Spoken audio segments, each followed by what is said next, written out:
قدم ہے راہ الفت میں تو منزل کی ہوس کیسی، یہاں تو عین منزل ہے تھکن سے چور ہو جانا۔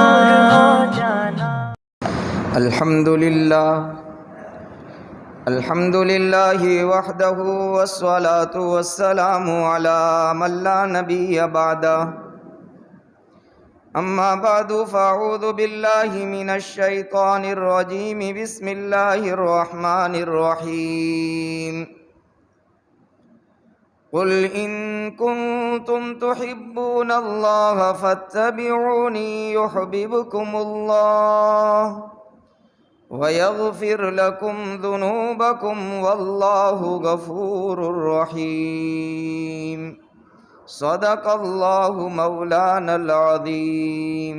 درود شریف پڑھو۔ اللہم صلی علی محمد کلما ذکرہ الذاکرون، وصلی علی محمد کلما غفل عن ذکرہ الغافلون۔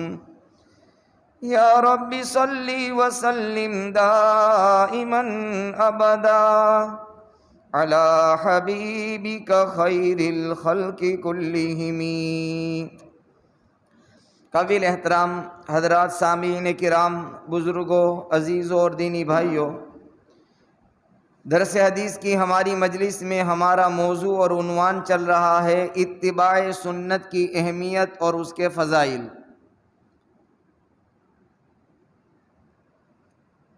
سنت کسے کہتے ہیں؟ عام زبان میں، عام فہم، سیدھی سادی زبان میں اگر سمجھنا ہو تو سنت کہتے ہیں محمد الرسول اللہ صلی اللہ علیہ وسلم کا طریقہ۔ اب آپ کا یہ طریقہ احادیث میں، اقوال میں بھی آیا، افعال میں بھی آیا، احوال میں بھی آیا، تقریرات میں بھی آیا۔ آپ نے زندگی گزاری، اب یہ زندگی آپ کی بطور عادت بھی گزری اور بطور عبادت بھی گزری۔ ایک ہوتی ہے انسان کی عادت اور ایک ہوتی ہے انسان کے لیے عبادت۔ اب عادت کے طور پر جو زندگی گزاری وہ بھی سنت ہے، اور عبادت کے طور پر زندگی گزاری وہ بھی سنت ہے۔ اس کو مختصر لفظوں میں آپ یہ سمجھیے، نماز اللہ کا حکم ہے، لیکن نماز کا پڑھنا یہ سنت رسول بھی ہے، اس لیے کہ آپ نے نماز کا اہتمام کیا۔ اسی طرح زکوٰۃ سمجھ لو، روزہ سمجھ لو، اللہ کا حکم ہے لیکن آپ نے رکھے ہیں تو اتباع سنت ہے۔ اس کی اہمیت کیا ہے؟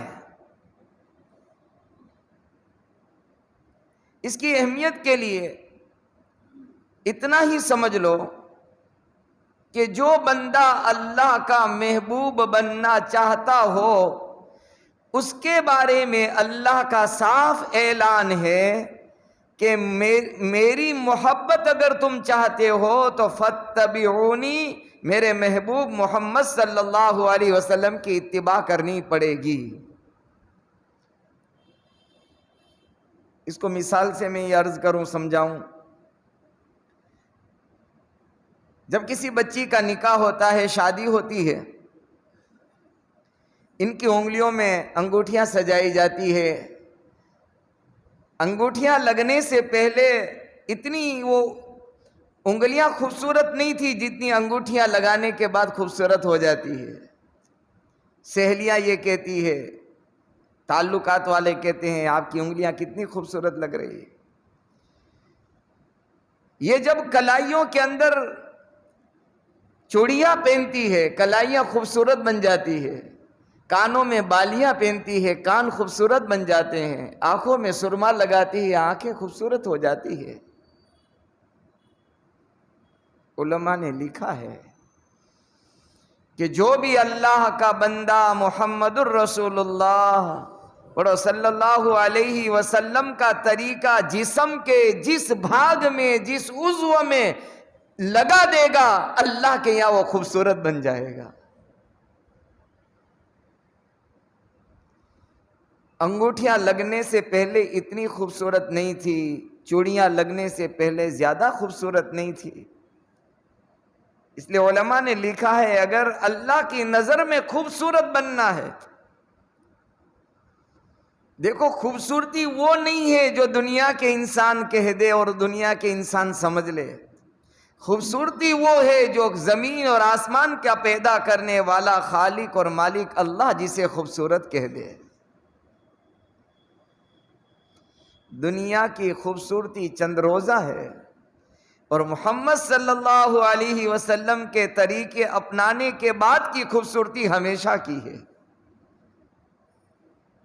اس لیے علماء نے لکھا ہے کہ ہمارے آقا محمد الرسول اللہ صلی اللہ علیہ وسلم ہمارے امام ہیں۔ کیا ہے بھائی؟ آپ نے دیکھا ہے ہم اور آپ عشاء، فجر، ظہر، عصر، مغرب امام کے پیچھے پڑھتے ہیں، ہم یہ نیت کرتے ہیں، نیت کرتا ہوں میں 4 رکعت یا 2 رکعت یا 3 رکعت اس امام کے پیچھے۔ امام جو کرتا ہے مقتدی وہی کرتے ہیں۔ امام اللہ اکبر کہہ کر ہاتھ باندھ لیتا ہے، مقتدی ہاتھ باندھ لیتے ہیں۔ امام اللہ اکبر کہہ کر رکوع میں جاتا ہے، مقتدی رکوع میں چلے جاتے ہیں۔ امام سمیع اللہ لمن حمیدہ کہہ کر قیام کرتا ہے، پھر اللہ اکبر کہہ کر سجدے میں، پھر اللہ اکبر کہہ کر جلسے میں، پھر اللہ اکبر کہہ کر دوسرے سجدے میں، پھر اللہ اکبر کہہ کر کے اٹھتا ہے۔ ہم صرف امام کی اقتداء نہیں کرتے، یعنی صرف مقتدی نہیں ہے، امام ایک رکن سے دوسرے رکن میں منتقل ہوتا ہے، جاتا ہے تو زیادہ تر ایک ہی لفظ بولتا ہے، پڑھتا ہے، کہتا ہے اللہ اکبر، صرف سمیع اللہ لمن حمیدہ الگ ہے، باقی ساروں میں ایک ہی لفظ کہتا ہے اللہ اکبر۔ رکوع میں گیا تو اللہ اکبر، سجدے میں گیا تو اللہ اکبر، سجدے سے اٹھا تو اللہ اکبر۔ علماء نے لکھا ہے کہ مقتدی صرف اقتداء نہیں کرتا ہے بلکہ امام کی منشا اور چاہت کو بھی پہچان لیتا ہے کہ میرا امام جب اللہ اکبر کہتا ہے تو اس کی چاہت یہ ہے کہ ہم رکوع میں چلے جائیں، جب اللہ اکبر کہتا ہے تو مقتدی سمجھ لیتا ہے میرے امام کی چاہت یہ ہے، منشا یہ ہے کہ میں سجدے میں چلا جاؤں۔ جیسے ایک مقتدی اپنے امام کی اقتداء نماز میں کرتا ہے، ویسے ہی اگر کوئی اللہ کا بندہ اپنی زندگی میں محمد الرسول اللہ صلی اللہ علیہ وسلم کی اقتداء کر لے گا، اللہ کے یہاں وہ پسندیدہ بن جائے گا۔ یہ نماز کے امام ہیں اور ہمارے آقا محمد الرسول اللہ زندگی کے امام ہیں۔ سیدھی سادی آخری بات عرض کروں، اللہ کے یہاں اس کے دربار میں کوئی عمل بغیر سنت کی مہر اور اسٹیمپ لگے ہوئے اللہ کے یہاں مقبول ہے ہی نہیں، ہے ہی نہیں۔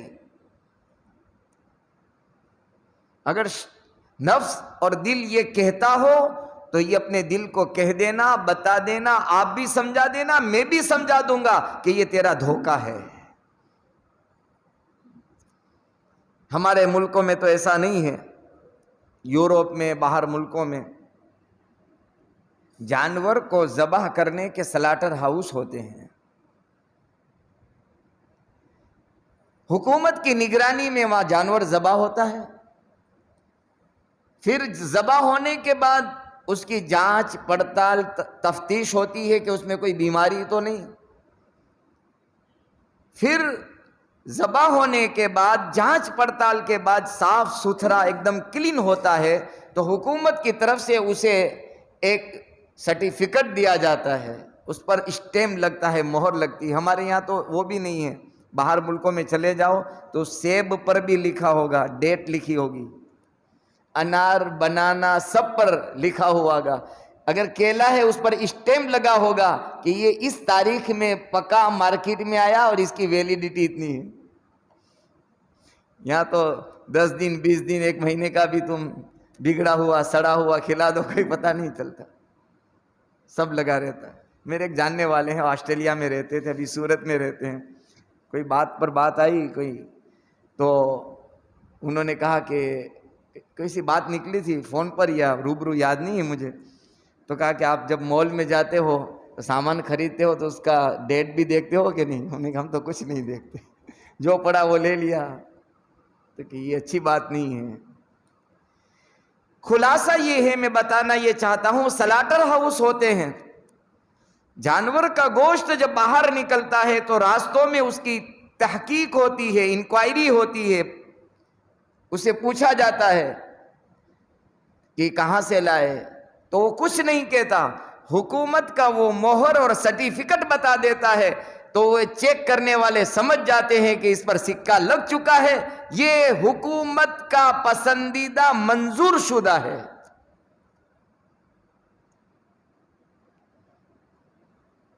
میرا اور آپ کا عمل بھی جب زمین سے آسمان کی طرف اللہ کے دربار میں جاتا ہے, فرشتے دیکھتے ہیں اس پر محمد الرسول اللہ صلی اللہ علیہ وسلم کی سنت کی مہر لگی ہے یا نہیں لگی ہے. اگر لگی ہے تو اللہ کے یہاں پہنچا دیا جاتا ہے, اگر نہیں لگی تو آسمان سے زمین پر دے مارتے ہیں. قبولیت جو ہے اتباع سنت کے بغیر نہیں ہے. اسی لیے امام ربانی مجدد الفیسانی رحمت اللہ علیہ نے لکھا ہے کہ ایک بندہ ایک رات میں, اگرچہ پاسبل نہیں ہے, ممکن نہیں ہے, لیکن 1 کروڑ رکعتیں نماز پڑھ لے, 1 کروڑ رکعتیں نفل نمازیں پڑھ لے ایک رات میں. بہت بڑے اپنے زمانے کے مجدد گزرے ہیں, سرہند شریف میں آرام کر رہے ہیں, 12ویں صدی کے بڑے مجدد ہیں وہ, شیخ احمد سرہندی رحمت اللہ علیہ.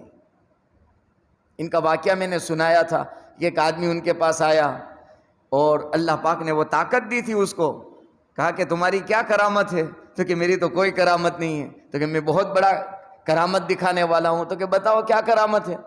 تو تھوڑی دیر ایسے اس نے دھیان کیندرت کیا, خلوت کی دھیان لگایا. جب یہ مراقبہ کیا تھوڑی دیر کے لیے تو زمین ہلنے لگی, سرہند شریف کی ہلنے لگی. مریدین نے بھی دیکھا زمین ہل رہی ہے, زلزلہ آ گیا. امام ربانی شیخ احمد سرہندی رحمت اللہ علیہ نے کہا اپنے مرید سے, جاؤ میری الماری سے مسواک نکال کر لے آؤ. جب مسواک لایا گیا تو کہا دیکھ یہ میرے نبی کی سنت ہے, زمین پر یوں دے ماری, مسواک اس طرح ماری کہ زمین اللہ کے حکم سے ٹھہر جا. زمین ٹھہر گئی. کہا کہ یہ سنت میں اتنی طاقت ہے, سنت میں وہ کرامتیں ہیں. تو حضرت نے لکھا ہے, کہا کہ تیری کرامت کیا, تو زمین ہلا دیتا ہے, میری سنت کی وہ طاقت ہے کہ وہ زمین کو روک دیتی ہے. بہرحال آخری بات, تو حضرت نے یہ بات لکھی ہے کہ کروڑ رکعت نفل نمازیں پڑھے ایک بندہ وہ ہو, اور دوسرا بندہ دوپہر کے وقت میں قیل اللہ کی نیت سے, سنت کی نیت سے سو جائے, 1 کروڑ نفل رکعت سے زیادہ افضل ثواب اس کو ملے گا. ہم بھی تو سوتے ہیں نا, کبھی دل میں خیال آیا کہ لاؤ محمد الرسول اللہ صلی اللہ علیہ وسلم دوپہر میں سوتے تھے, قیل اللہ کرتے تھے, میں قیل اللہ کی نیت سے سو جاؤں. اس لیے سیدنا عمر بن خطاب رضی اللہ تعالیٰ عنہ موقع ملتا تھا قیل اللہ کرتے تھے, موقع نہیں ملتا تھا یوں کہتے تھے, کمر کو سیدھا کر دیتے 2-4 منٹ کے لیے, پھر کھڑے ہو جاتے اور یوں کہتے تھے میرے نبی کی میں نے سنت ادا کر لی صلی اللہ علیہ وسلم. یہ اہتمام تھا. بہرحال میں عرض یہ کرنا چاہ رہا تھا, اتباع سنت کے بغیر قبولیت مل ہی نہیں سکتی ہے. اس لیے پہلی شرط سنت کا, پہلی شرط عمل کی قبولیت کے لیے, اللہ کے یہاں مقبول بنانے کے لیے سنت کا اہتمام ضروری ہے. محمد صلی اللہ علیہ وسلم کا طریقہ اپنائیں گے انشاءاللہ دنیا بھی کامیاب ہوگی, آخرت بھی کامیاب ہوگی. بہت ساری باتیں اتباع سنت پر مزید آپ کی خدمت میں عرض کرنی ہے. حقیقی محبت تو نبی سے یہی ہے کہ ہم نبی والے بن جائیں, آقا کی اداؤں کو اپنا لیں, آقا کے طریقوں کو اپنا لیں, سینوں سے لگائیں. ان المحب لما یحب مطیع، عربی کا ایک مقولہ ہے، جو جس سے محبت کرتا ہے وہ اس کا تابع دار بن جاتا ہے، جو جس سے محبت کرتا ہے وہ اس کا تابع دار بن جاتا ہے۔ اگر ہم اور آپ محبت کا دعویٰ کرتے ہیں اور ہم نے میرے آقا کی تابع داری نہیں کی ہے تو سمجھ لینا کہ ہم اپنے دعوے میں جھوٹے ہیں، سچے نہیں ہیں۔ ہمارا دعویٰ ہے، حقیقت ایسی نہیں ہے۔ آدمی جھک جاتا ہے، اتباع کر لیتا ہے۔ چھوٹی چھوٹی سنتوں کو شروع کریں گے، گھر میں جائیں گے، سلام والی سنت کو زندہ کریں گے، کھانے کے لیے بیٹھیں گے، دسترخوان بچھانے کی سنت، ہاتھ دھلنے کی سنت، دسترخوان اٹھانے کی سنتیں، یہ چھوٹی چھوٹی سنتیں نظر میں چھوٹی چھوٹی آتی ہے، اللہ کے یہاں بہت مقبول ہے۔ کیا اس پر اجر ملے گا، کیا ثواب ملے گا، وہ تو آنکھیں بند ہوگی مٹی کی، حقیقی آنکھیں کھلے گی تب پتہ چلے گا۔ نقش قدم نبی کے ہیں، جنت کے راستے اللہ سے ملاتے ہیں، سنت کے راستے، اتباع سنت۔ سفیان ثوری، خواجہ معین الدین چشتی اجمیری رحمۃ اللہ علیہ، ان کی زندگیوں میں بہت کامل درجے کے اندر اتباع سنت کا جذبہ تھا۔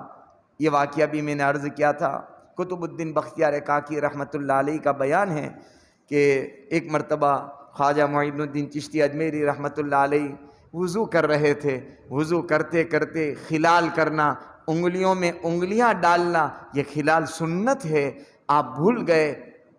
حاطف غیبی نے آواز دی، غیب سے آواز آئی، اے میرے محبوب کی محبت کا دعویٰ کرنے والے، محبوب کی ادا کو چھوڑ رہا ہے۔